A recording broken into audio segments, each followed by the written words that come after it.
suave. Então, boa tarde, meu nome é Adam. Eu estou aqui inaugurando então hoje uma parte do canal Loja Maromba, para a gente poder discutir um pouquinho mais a fundo, né, de um ponto de vista um pouco mais científico, sobre o que são SARMs, certo? E não somente sobre os SARMs, ou seja, os moduladores seletivos do receptor androgênico, mas também a respeito de outros moduladores que não necessariamente estarão ativando o receptor androgênico, certo? Então, em primeiro lugar, gente, o que eu gostaria de discutir com vocês? Os SARMs eles surgiram como uma alternativa, né, ao uso dos esteroides anabólicos. Isso por quê? A testosterona, que é o esteroide anabólico por excelência produzido pelo nosso organismo, ele pode ser convertido em dois derivados ativos. O primeiro, ao DHT, via ação da 5-alfa-redutase, e o segundo, ao estradiol, via ação da aromatase. Bom, nós sabemos que DHT e testosterona ativam o receptor androgênico, porém com funções diferentes. A testosterona, ao ativar o receptor, ela leva a um aumento na massa muscular, na força, aumento na densidade, na osteogênese e também aumento na hematopoese. Já o DHT, ele leva à diferenciação do trato geniturinário, ou seja, uma característica sexual secundária, aumento da acne, da alopécia androgênica e também do hirsutismo, certo? Já o estradiol, ele vai se ligar ao receptor estrogênico, certo?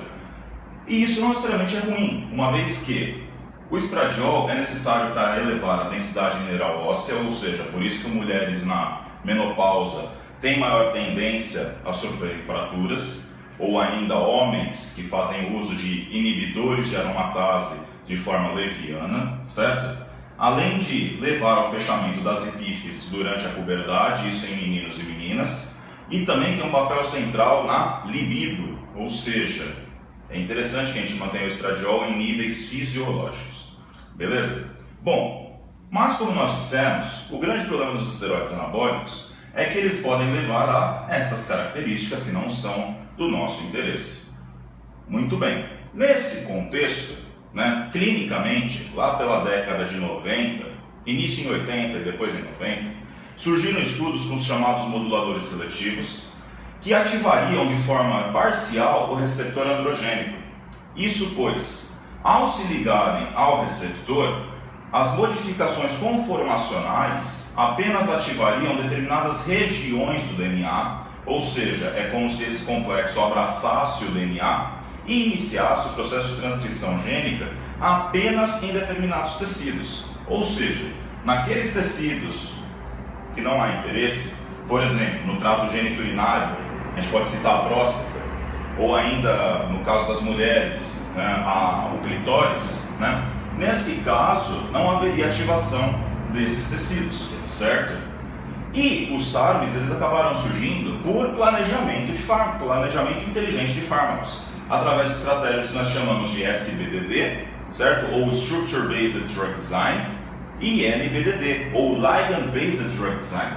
Isso significa que, uma vez que foram elucidadas as estruturas tridimensionais do receptor, além das estruturas tridimensionais no espaço dos agonistas do receptor, ou seja, principalmente da testosterona, do DHT e do próprio estradiol, mas também as estruturas tridimensionais dos esteroides anabólicos sintéticos, pode-se fazer um planejamento racional, certo? Para se compreender quais são os resíduos de aminoácidos que são importantes para a ligação do ligante, ou seja, da testosterona, certo? Ou ainda de um análogo sintético, no receptor. É essa ligação do hormônio ou do ligante que seja em uma região ativa lá no receptor que vai levar à ativação do DNA. Então você pensa, bom, eu poderia fazer uma molécula sintética que não ativasse esses órgãos, certo? Mas que ao mesmo tempo aumentasse a massa muscular, a força e a densidade óssea, certo? Muito bom. Nesse contexto surgiu o quê? O que a gente chama de relação estrutura-atividade.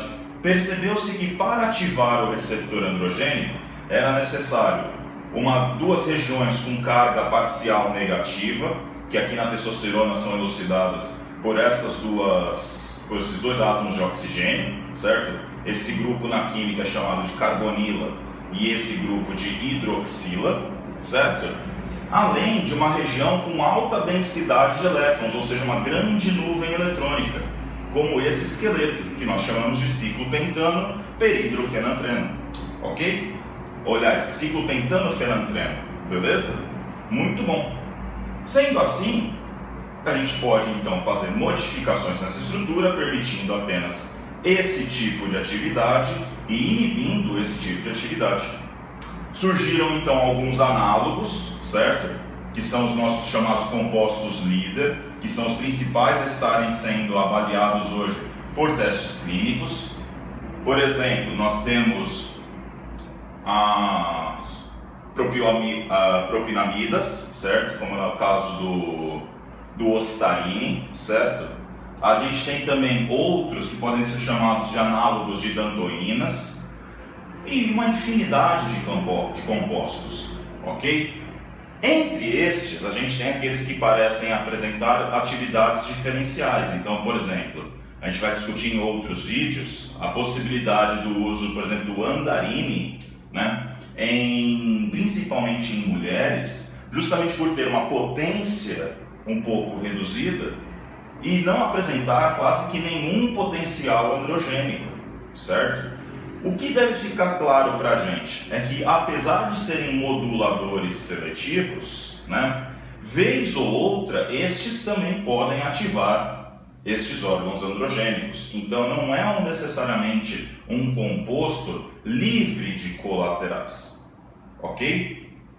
Bom, outros aspectos a respeito dos SARMs nós iremos discutir em próximos vídeos. A intenção é que a gente faça vídeos mais curtinhos, mas que possam elucidar para vocês de uma maneira simples, eficaz e que permitam que vocês estudem melhor o funcionamento desses compostos. Eu agradeço vocês, eu sou o Ada e até a próxima.